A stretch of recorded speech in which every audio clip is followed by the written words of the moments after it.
par rapport au classement de la semaine? Bon, après, les supporters, c'est selon le résultat. Souvent, on dit en analysant un match, le résultat compte beaucoup. C'est vrai. Et même dans l'attitude du supporter après un match, c'est selon le résultat. Est-ce que si AGEL avait perdu, ils auraient la même attitude? Point d'interrogation. Voilà.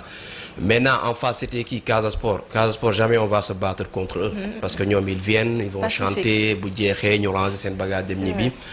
Donc, c'est plus un club qui peut identifier ses supporters. Je pense que le problème de violence qu'on a, c'est qu'on n'arrive pas à identifier les supporters. Qui c'est qui est supporter de Jaraaf et qui ne l'est pas.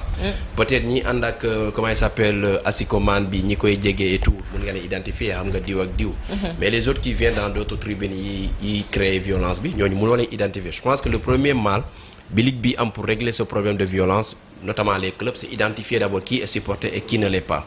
Casa, ils arrivent à faire ça parce que tout le monde vient habillé en vert aux couleurs du club, ils chantent, ils dansent, après ils rentrent. Maintenant, pour moi, la violence, c'est à plusieurs niveaux. D'abord, nous manque de sportivité parce que nous, on n'est pas fair play, naturellement. Même dans les compétitions internationales, Sénégalais, vous perdez 1, 2, 3, Moussa Gala. Il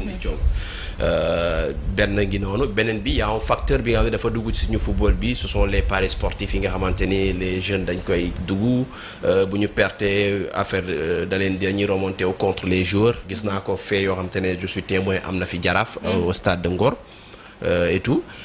C'est le comportement des supporters wala ñi nek ci banc bi.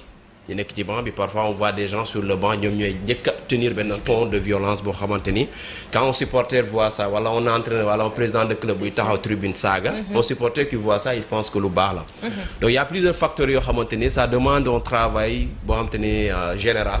Il faut que la ligue implique tout le monde. La ligue à elle seule ne peut pas régler ça parce que la ligue bi mom da fay constater après va sanctionner. C'est vrai que les sanctions aident parce que sanctions bi ñu teg Wokam kéro ken bugul amaat am bobu nonu.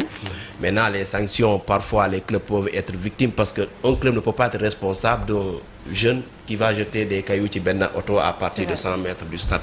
C'est difficile. Maintenant parlant des résultats pour moi, il y a un fait, c'est qu'on voit sur les 3 yi nek ci kaw lu ñu bokk en commun, ce sont des clubs qui sont sur une continuité.